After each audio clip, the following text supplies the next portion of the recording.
우리 임마누엘 찬양대는 갓난아이도 화음을 넣어서 하나님을 찬양하는 아주 위대한 은혜가 넘치는 찬양대입니다. 이런 교회가 그렇게 흔하지 않습니다. 하나님의 은혜인 줄 믿으시기 바랍니다.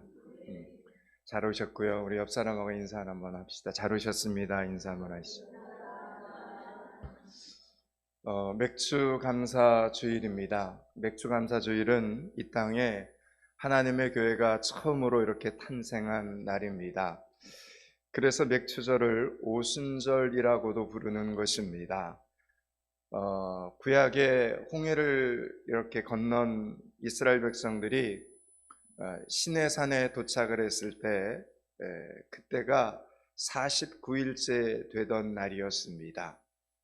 안식일이 7번 지난 때라고 해서 그날을 칠칠절이라고도 부릅니다. 그때 하나님께서 드디어 이스라엘 백성들에게 하나님의 말씀을 주십니다. 하나님의 말씀을 받은 공동체는 이제부터는 그냥 공동체가 아닙니다. 하나님 앞에 같은 말씀을 받은 공동체를 우리는 뭐라고 말합니까? 뭘까요? 교회라고 합니다. 그래서 이때 교회의 이름이 광야교회인 것입니다. 이때부터 하나님께서는 모세를 통하여 말씀하시기를 너희들이 가나안 땅에 도착해서 그 땅에서 농사를 짓게 되면 49일째 되던 때를 맥추절로 지키라고 말씀하셨습니다. 그래서 맥추절, 칠칠절은 같은 이름입니다. 낯선 가나안 땅에 도착하여 안식일이 7번 지나도록 하나님께서 지켜주셨고 농사를 지어 그 열매를 거두게 하신 것에 감사하며 그 다음 날인 50일까지 큰 감사의 날로 정하여 맥추절과 오순절을 같이 기념했습니다. 그래서 맥추절, 칠칠절, 오순절은 같은 절기인 것입니다. 제가 물어볼지 모릅니다. 중간에 뭐가 같다고요? 맥추절, 칠칠절, 오순절은 같은 절기라고 말씀을 드렸습니다. 이 땅에 생명의 떡으로 오신 예수 그리스도를 예표하고 있는 절기라는 겁니다. 신약에서는 예수님께서 6월절에 십자가에 못 박혀 돌아가시고 부활하시고 승천하시면서 제자들에게 한 가지 약속을 굳게 해주십니다. 뭡니까? 보혜사 성령을 너희에게 보내주겠다 이렇게 말씀하시고 승천을 하셨습니다. 그 당시에 제자들은 아직 한 번도 본 적이 없는 성령님을 기다리면서 마가의 다락방에 함께 모여 기도를 시작을 합니다.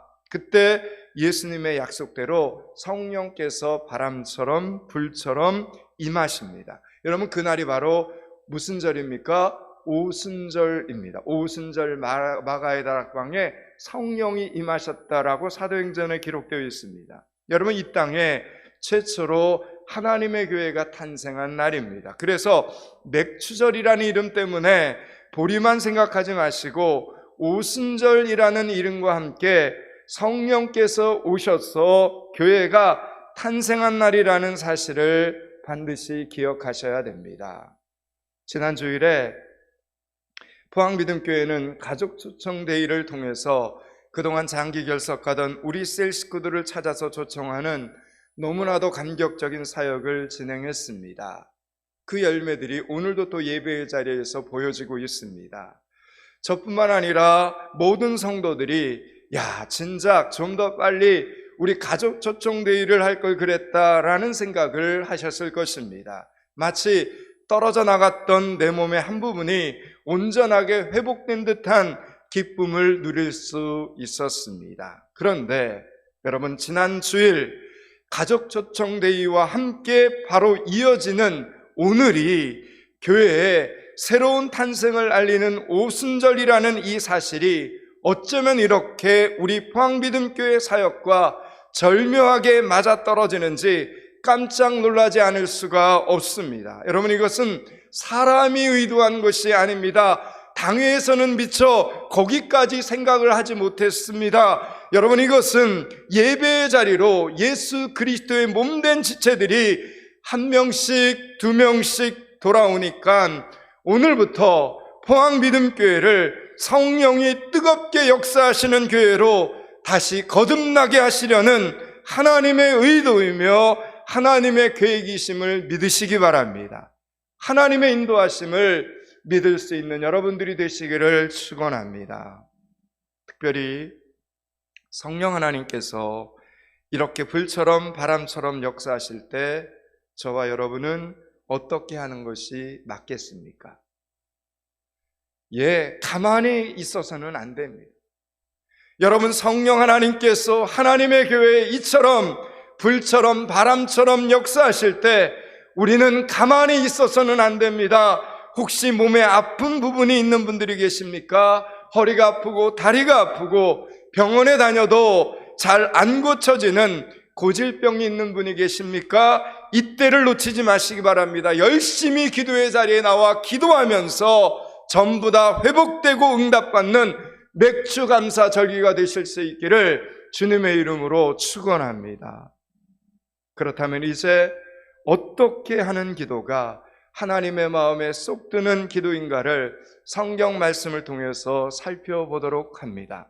오늘 본문에 나오는 히스기야 왕은 죽을 병에 걸렸던 사람입니다. 이제 내일이면 곧 죽어야 되는 사람입니다. 그런데 하나님의 은혜로 죽을 병에서 고침을 받는 사람이 됩니다. 그러면 히스기야 이 왕은 도대체 어떻게 기도했길래, 그리고 정말 그가 기도를 잘했는가, 이런 부분을 오늘 말씀 속에서 좀 확인을 좀 해야 됩니다. 오늘 본문 1절과 2절을 천천히 읽겠습니다. 1절 2절을 같이 읽습니다. 그때 히스기야가 병들어 죽게 되매 아모스의 아들 선지자 이사야가 그에게 나와서 그에게 이르되 여호와의 말씀이 너는 집을 정리하라 내가 죽고 살지 못하리라 하셨나이다. 히스기야가 낫을 벽으로 향하여 여호와께 기도하여 이르되 아멘.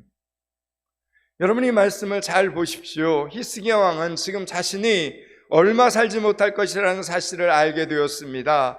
그러면서 그는 기도를 하고 싶었습니다. 여러분, 그러나 구약시대입니다. 이때는 신약의 시대가 아닙니다. 구약시대는 아픈 사람은 성전에 들어갈 수가 없었습니다. 전에 아수르 왕 사네립이 유다를 쳐들어오겠다는 편지 한 통을 보내왔을 때는 히스기야 왕이 그 편지를 직접 들고 하나님의 성전에 올라가서 하나님 앞에 그 협박 편지를 펼쳐놓고 기도를 했었습니다. 하나님, 지금 이 자가 이렇게 하나님과 하나님의 백성들을 모욕하고 있습니다. 하나님, 읽어보시고 적들을 멸하여 주시옵소서 기도를 했습니다. 그러나 이번에는 히스기야 자신이 병에 걸렸기 때문에 하나님 앞에 기도하러 성전에 올라가지도 못하고 그냥 자기가 있는 그 처소에서 얼굴을 벽 쪽으로 향하고 기도하는 것입니다. 통곡하며 기도하는 것입니다. 하나님께서는 그런 히스기야 왕의 기도와 눈물을 보시고 그의 병을 낫게 해주셨고 생명을 15년 연장을 시켜주십니다. 뿐만 아니라 늘 걱정해 오던 아수르 나라의 침입도 막아주시겠다 약속을 허락해 주셨습니다. 그러니까 히스기야 왕은 한 가지를 하나님 앞에 기도했는데 두 가지 문제가 지금 한꺼번에 해결이 된 것입니다.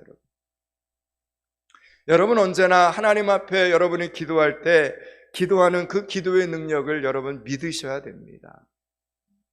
한 가지를 기도했는데 두 가지 문제가 한꺼번에 해결이 되었습니다. 그래서 우리는 기도할 때는 울며 불며 통곡하며 매달려야 되는 것이구나, 이런 오해를 좀 할 때가 있습니다. 그러나 그것은 기도하는 과정에서, 정말 간절히 기도하는 그 과정에서 우리의 감정이 북받쳐서 나타나는 행동이지, 여러분, 그것이 기도 응답의 공식은 아니라는 걸 말씀을 드립니다.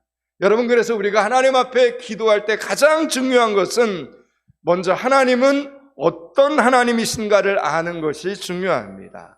5절 말씀을 한번 보겠습니다. 5절을 같이 읽습니다. 너는 돌아가서 내 백성의 주권자 히스기야에게 이르기를 왕의 조상 다윗의 하나님 여호와의 말씀이 내가 내 기도를 들었고 내 눈물을 보았노라. 내가 너를 낫게 하리니 내가 3일 만에 여호와의 성전에 올라가겠고. 아멘. 이사야 선지자를 통해서 응답하시는 하나님께서 뜬금없이 하나님의 호칭 앞에 무슨 말을 붙이는가를 우리는 주목해서 볼 필요가 있습니다. 뭐라고 되어 있습니까? 왕의 조상 누구의 하나님 여호와입니까? 다윗의 하나님 여호와입니다. 여러분, 히스기야는 남유다의 13번째 왕이었습니다. 그런데 왜 갑자기 죽은 지 320년이 지난 조상 다윗 왕의 이름을 들먹이면서 다윗 왕의 하나님 여호와라고 말씀하는 것입니까? 히스기야의 눈물과 기도를 들으시는 하나님은 다름 아닌 다윗 왕의 하나님이라는 뜻입니다. 다윗 왕과 약속을 하신 하나님이라는 뜻입니다. 무슨 약속을 하셨는가 하면 다윗 왕의 후손들에게서 이 나라가 영원히 서게 될 것이다. 이 약속을 하나님이 다윗과 하셨다는 겁니다. 온 세상의 주관자이신 하나님께서는 다윗 왕과 한 약속을 지키실 마음이 항상 있으셨습니다. 그런데 마침 다윗 왕의 후손인 히스기야가 죽을 병에 걸려서 통곡하는 모습을 보자 지금 히스기야를 살려서 다윗과의 약속을 내가 지켜야 되겠구나 생각을 하신 것입니다. 그런 까닭에 다윗의 하나님 여호와께서 너의 눈물을 보고 너의 기도를 들었다라고 지금 말씀하고 계시는 장면입니다. 사랑하는 여러분, 우리는 기도할 때 누구의 이름으로 기도를 합니까? 예수 그리스도의 이름으로 기도합니다. 온 세상의 주관자이신 하나님께서는 예수 그리스도의 이름으로 기도하는 성도들의 기도를 들어주신다 약속을 하셨습니다. 우리는 이 약속을 믿어야 됩니다. 예수 그리스도께서 대신 죄를 갚아주신 하나님의 자녀들이 기도할 때는 예수님의 십자가의 공로를 기억하시기로 하나님이 약속을 하셨다라는 이야기입니다. 그래서 우리가 기도할 때 하나님께서는 무슨 생각을 하시는 것입니까? 십자가에서 죽으신 예수님과의 그 약속을 생각하셔서 우리에게 응답을 하시는 것입니다. 여러분, 이것이 가장 중요한 기도의 전제 조건이라는 겁니다. 여러분, 우리는 하나님 앞에 이런 사람들입니다. 여러분이 너무 기가 막힌 일을 당해서 눈물 한 방울 나오지 않을 때가 있을 것입니다. 통곡하며 부르짖지도 못하고 가슴만 치며 기도할 때도 있습니다. 어떤 말로 기도해야 할지도 모르고 하나님 도와주세요. 하나님 어떡합니까? 하나님 이 말밖에는 할 수 없을 때도 있을 것입니다. 그러나 걱정하지 마시기 바랍니다. 우리가 기도할 때 하나님은 우리의 서투른 기도 내용을 보지 않으십니다. 우리를 대속해 주신 예수 그리스도의 공로를 보시고 우리에게 응답하신다는 이 사실을 믿으시기 바랍니다.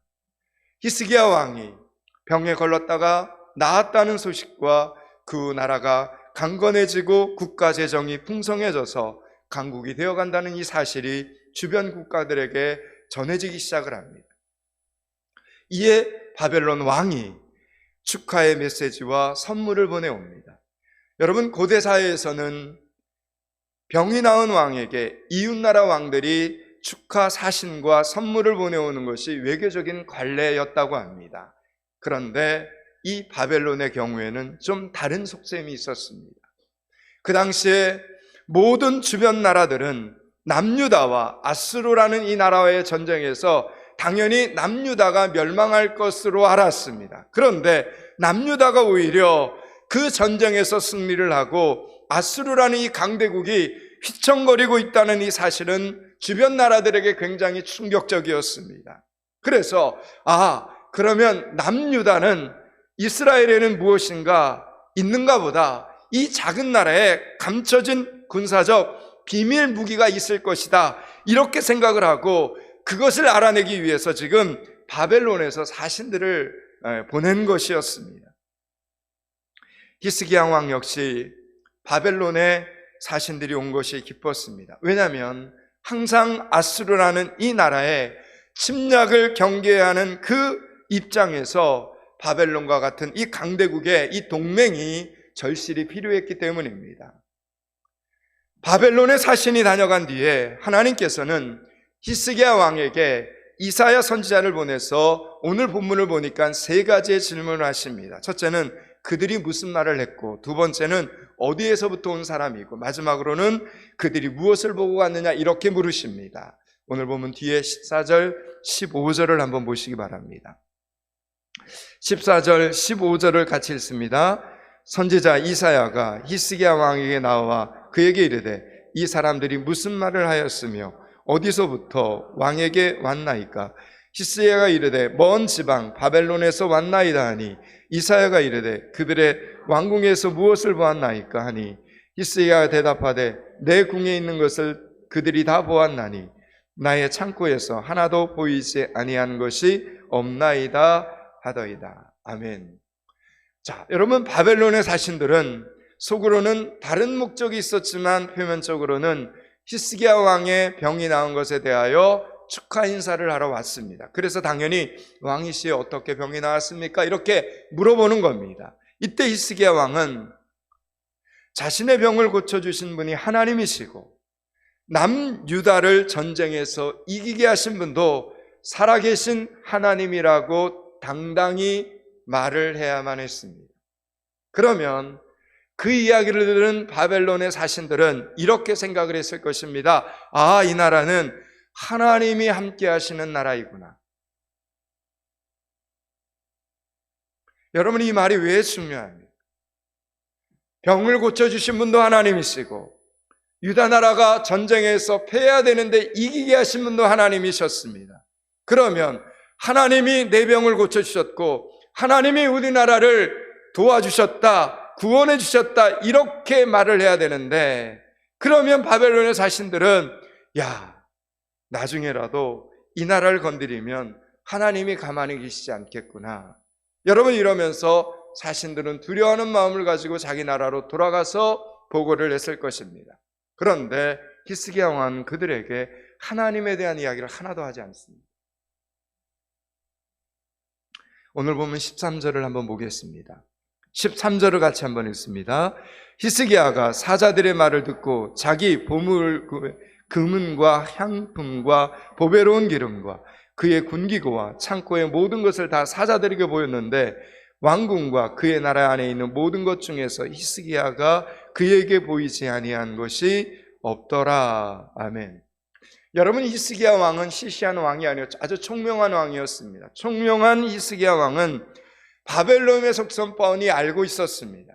모르는 게 아니었습니다. 단순히 자기 병이 나은 것에 대한 축하 인사가 아니라 남유다의 자기 나라의 힘과 능력을 엿보기 위함이라는 것을 히스기야 왕은 정확히 알고 있었습니다. 그렇지 않아도 바로 위쪽에 있는 아수르라는 나라가 호시탐탐 남유다를 엿보고 있는 터라 그럼에도 불구하고 바벨론과 동맹을 맺고 싶었습니다.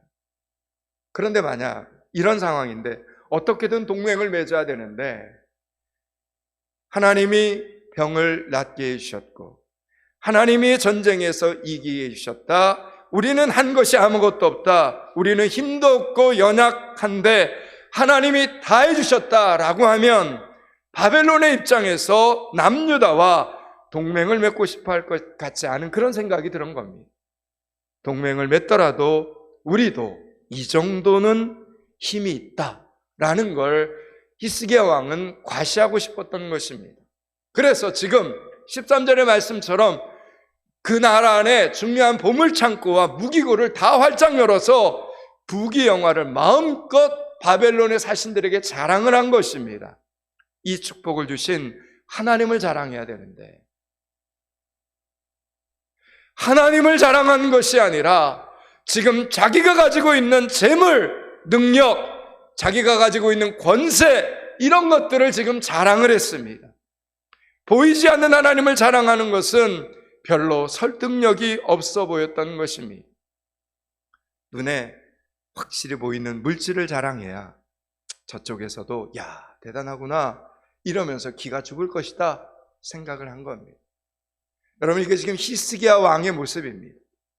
하나님을 경험하지 못한 세상 사람들은 하나님을 모르니까 얼마든지 자기 마음대로 하나님을 평가하기도 하고 하나님은 없다 이렇게 말할 수도 있습니다. 여러분, 그러나 히스기야 왕은 그렇게 해서는 안 됩니다. 히스기야 왕은 죽을 병에서 고침을 받으면서 하나님을 분명히 체험한 사람 아닙니까? 하룻밤 사이에 예루살렘 성을 에워싸고 있던 아수르 군사 18만 5천 명이 여러분 그 자리에서 십자가 되어 죽어가는 것을 본 사람이면 놀라운 하나님의 능력을 체험했고 경험했던 사람이 바로 남유다의 히스기야 왕이었습니다. 하나님이 그렇게 역사하실 때 그 밤에 히스기야는 아무것도 할 수 있는 것이 없었습니다. 자기는 밤새 아파서 끙끙 앓고 있었는데 하나님이 다 하셨습니다. 하나님께서 적들도 물리쳐 주시고 자신의 병도 낫게 해주셨습니다. 하나님이 다 하셨습니다.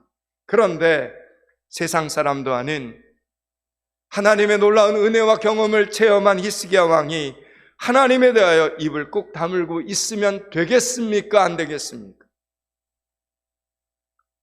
여러분이 분명히 1절, 2절에 히스기야 왕이 어떻게 했는지를 알고 있습니다. 살려달라고, 제발 좀 살려달라고 간절히 통곡하며 울며 기도할 때 그 마음과 응답받고 나서의 마음이 이렇게 달라져서야 되겠습니까? 응답받기 전에는 하나님 살려주세요, 하나님 도와주세요, 하나님이라는 이름이 마르고 닳도록 부르짖었는데 응답받고 나서는 하나님 소리가 쑥 들어가 버렸습니다. 하나님에 대한 간증은 세상에서 효력이 없어 보였고 하나님을 믿는다고 고백하기가 부끄러웠던 것입니다. 여러분, 우리 이럴 때 있지 않습니까? 통곡의 기도는 있었는데 감사의 고백은 없는 것입니다. 여러분, 우리 이럴 때 있지 않습니까? 여기에 대해서 하나님께서는 이제 이사야 선지자를 통해서 하나님을 하나님으로 고백하지 않는 나라와 백성들이 어떤 결과를 맞이하게 될 것인가를 아주 준엄하게 경고하십니다. 16절, 17절, 18절을 한번 보겠습니다. 16절, 17절, 18절을 같이 읽습니다. 이사야가 히스기야에게 이르되 여호와의 말씀을 들으소서. 여호와의 말씀이 날이 이르리니 왕궁의 모든 것과 왕의 조상들이 오늘까지 쌓아두었던 것이 바벨론으로 옮긴 바 되고 하나도 남지 아니할 것이요 또 왕의 몸에서 날 아들 중에서 사로잡혀 바벨론 왕궁의 환관이 되리라 하셨나이다 하니. 아멘. 여러분, 이 말씀이 이런 뜻입니다. 결국 그가 보여준 남유다의 모든 보물창고를 구경하고 돌아갔던 바벨론은 이제 남유다를 쳐들어와서 남유다를 멸망시키고 백성들을 다 포로로 끌고 가고 그 모든 보물들을 바벨론이 다 빼앗아 가게 될 것이라는 예언의 말씀입니다. 그리고 이 말씀대로 이루어진 뿐만 아니라 또 뭐라고 말하냐면 더 안타까운 건 히스기야의 몸에서 난 아들들이 바벨론의 포로로 끌려가 내시가 될 것이라는 여러분 이런 심판의 말씀을 아울러서 하나님이 하십니다. 만약 여러분이 히스기야 왕이라면, 오늘 본문에 등장하는 히스기야 왕이라면 이런 하나님의 심판의 말씀을 들었을 때 여러분은 어떻게 하시겠습니까? 남유다의 모든 보물 창고, 보물들 다 빼앗기고 백성들 다 포로로 끌려가고 네 아들들 다 바벨론의 포로로 끌려가서 내시가 될 것이다. 여러분, 이런 하나님의 심판을 우리가 들었다면 어떻게 하시겠냐는 이야기입니다. 여러분, 처음과 마찬가지로 지금 히스기야로서는 할 수 있는 일이 하나도 없습니다. 그러나 아직 일어나지 않은 미래의 일이지 않습니까?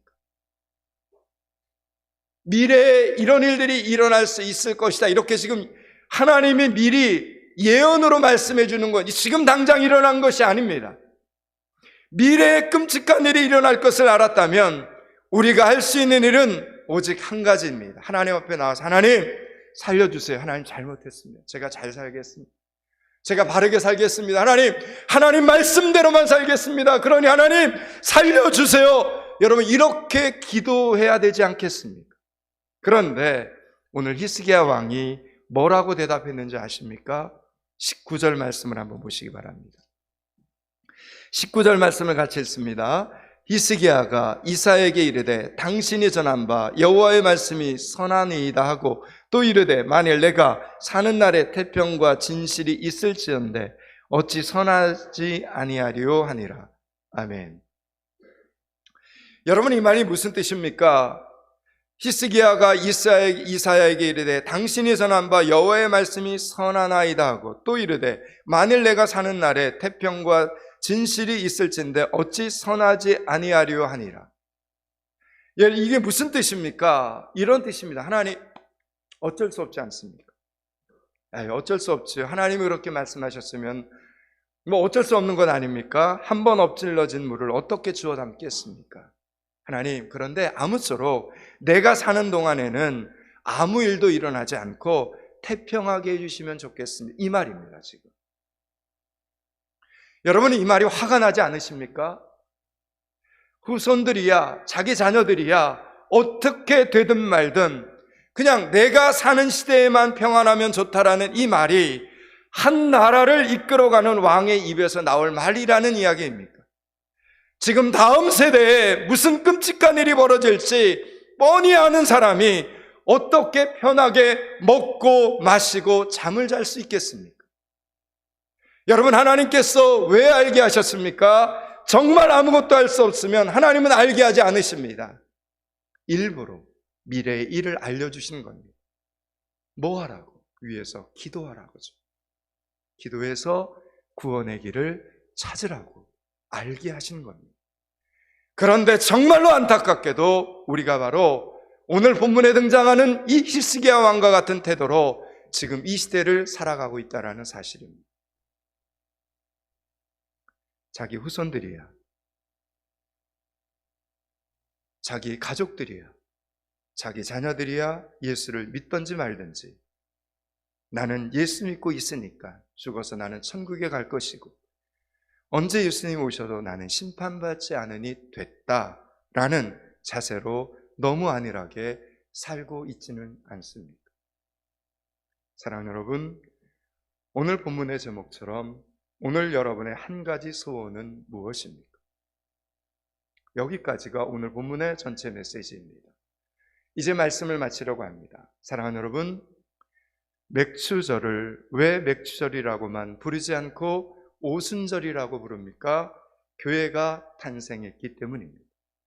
그러면 예수님께서는 왜 교회를 세우셨을까 생각해 보시기 바랍니다. 왜 우리 교회에 잃어버린 손과 발을 찾아서 온몸을 완전하게 하시는 것일까 생각해 보시기 바랍니다. 잘 걸으라는 겁니다. 잘 보라는 것입니다. 잘 전하라는 것입니다. 먼저 믿은 사람으로서 아무것도 할 수 있는 일이 없다 이렇게 말하지 말고 하나님 살려주세요 외치라는 것입니다. 하나님 우리 가족 살려주세요. 하나님 우리 자녀들 살려주세요. 하나님 우리 손자 손녀들 다음 세대들이 잘 살아갈 수 있도록 예수 잘 믿게 해주세요. 이거 한 가지를 잘하라고 지난주에 가족 초청 데이를 포항믿음교회로 하여금 진행케 하신 겁니다. 사랑하는 여러분, 정말 포항믿음교회 성도들의 오직 한 가지 소원은 내가 잘 사는 것이 아니라 나와 다음 세대가 함께 잘 사는 것이 되실 수 있기를 축원합니다. 혼자 잘 사는 것이 아니라 같이 잘 사는 것이 되기를 축원합니다. 이 세상에서 잘 사는 것뿐만 아니라 천국에서도 같이 잘 사는 것이 될 수 있기를 주님의 이름으로 축원합니다. 기도하겠습니다. 하나님, 말씀이 생명이 되어 한 주간도 감사의 고백이, 감사의 은혜가, 감사의 찬양이 살아있는 성도로 살게 하여 주시옵소서. 다 같이 함께 잘 살고 다 같이 함께 천국 가는 믿음의 성도들이 되게 하여 주시옵소서. 그렇게 사람에게는 진심, 하나님께는 전심인 교회 되게 하여 주시옵소서. 예수 그리스도 이름을 받들어 기도드리옵나이다. 아멘.